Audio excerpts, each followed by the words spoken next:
to hear, guys. Good to hear. Anyone from out of town? Anybody celebrating anything? What are you celebrating, miss? It's her birthday. It's her birthday? Good, everybody. Keep it going for your birthday. Everybody. Hell yeah. I know it's impolite to ask you how old you are, so how much do you weigh? Guys, it's good to be here. It's good to be here. I'm glad to be here because I just got out of the hospital 2 days ago. Thank you. A couple people in the back were apologetic about that. Yeah, like, I don't know if you guys can see, but I broke my foot. But I was in the hospital for testicular torsion. Does anyone know what that is? I did not rip my scrotum. Close. I twisted one of my balls. Yeah, guys, I'm fine now. But just picture me walking into an emergency room with a cane and a broken foot, and then the head nurse just goes, "What's wrong with the foot?" And I was like, "No, it's my balls." Yeah, it's like the worst pain I've ever experienced.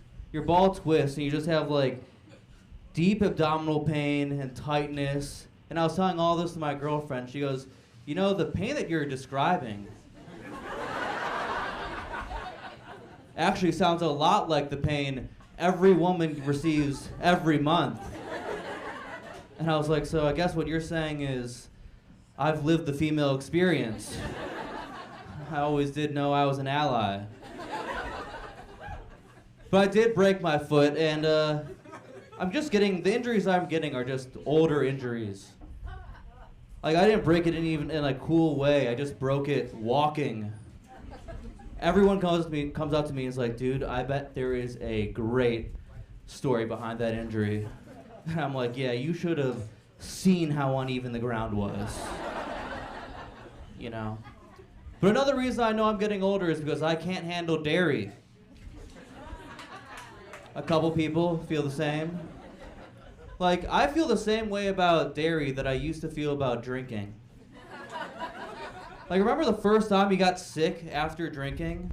You're throwing up in the toilet, you're like, "Dude, I am never drinking again." That's how I feel about ice cream now. Because I'll have a milkshake, then like 30 minutes later, I'm just on the toilet like, "Dude, I am never eating ice cream again." But when I was in the hospital, they gave me like some pretty strong painkillers for my foot, and they're like, "Just so you know, these are gonna make you pretty constipated. So I suggest getting some stool softeners." I was like, "Doc, I've got a lot of ice cream at home." Got a lot. You know. But I moved to Texas a couple of months ago. Yeah, that's the typical response in Chicago. It's actually the same response I get in Texas when I tell people I'm from Chicago. But I live in Austin, and Austin's a funny place. All right, a couple people have been there. Yeah, nice. But it's funny because in Austin, the weed is decriminalized. And that's funny because the rest of Texas is not decriminalized. It's like the complete opposite, actually. Like, if you go like 1 or 2 counties outside of Austin, it's like the most illegal thing you can have. You know? It gives you a complete false sense of security.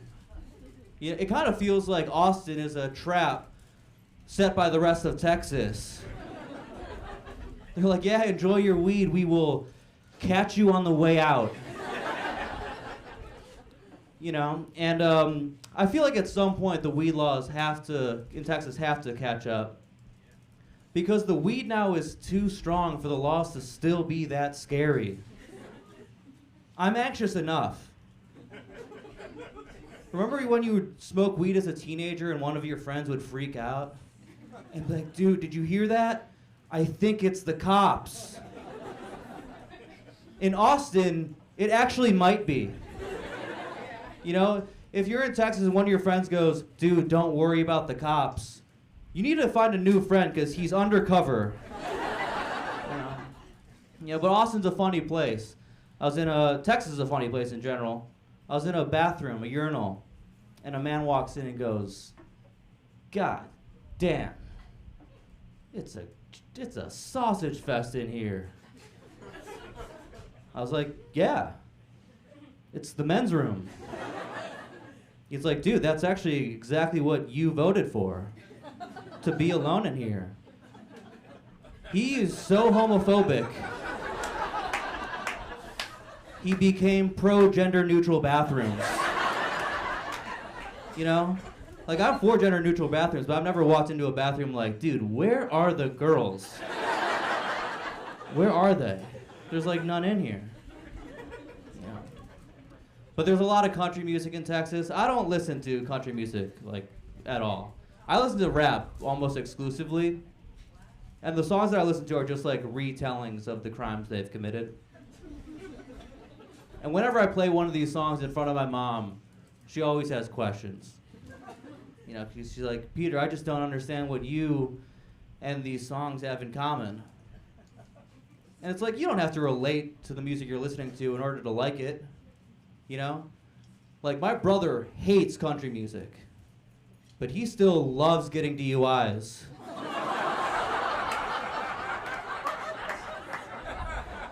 And that's a little joke about him, because he loves country music. But my brother and I, we live very different lives. I do this. My brother's job is he's a cryptocurrency analyst.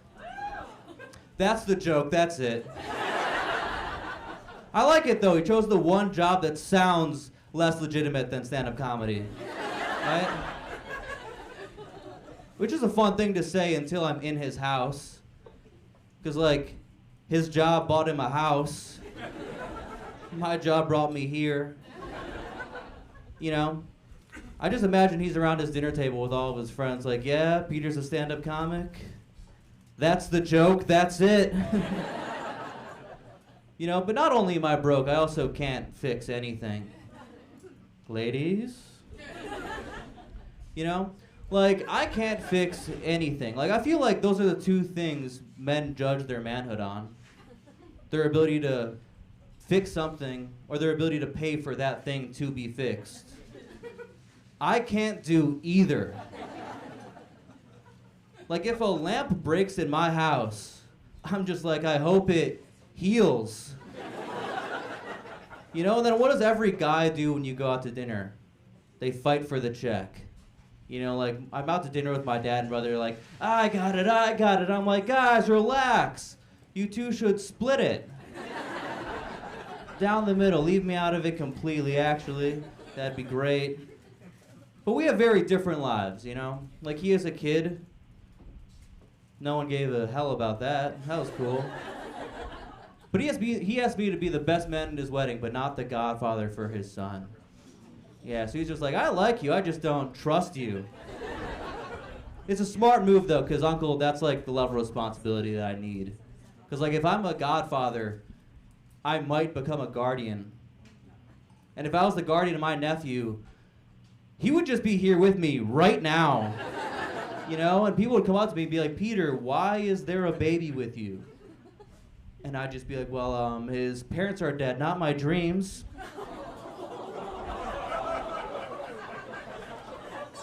Also, he's holding my vape, so I gotta keep him around. I'm gonna ask you guys a quick question before I get out of here. Do you guys wash your asses? Yes, thank you. Someone in the back. The reason I asked this is because a friend of mine the other day told me that he's never washed his ass. I know, right? Gross. And then I asked him why not. He said, dude, I don't wash my ass. Washing your ass is gay. Which is great because the idea that it's gay is such a gayer thought. Because his train of thinking is like, dude, I can't put my hand back there. I don't know what might happen.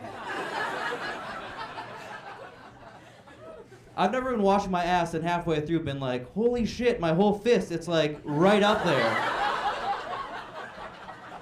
So then I asked him, well, what do you do instead? He said, well, what I do instead is I bend over, spread my cheeks, and I look towards the shower head. And I was like, dude, that's so much gayer. It's like you don't know what gay is. It's like if he told me he eats bananas. And I was like, or it's like if I told him I eat bananas. He's like, you eat bananas? And I'm like, yeah. And he's like, don't you know eating bananas is gay? And I'm like, okay, what do you do? Oh, I swallow them whole. All right, guys, you guys ready to keep the show going? I need you guys to get ecstatic when I say this next comic. Chicago's very own, very funny. Keep it going for AJ Light Dig, everybody.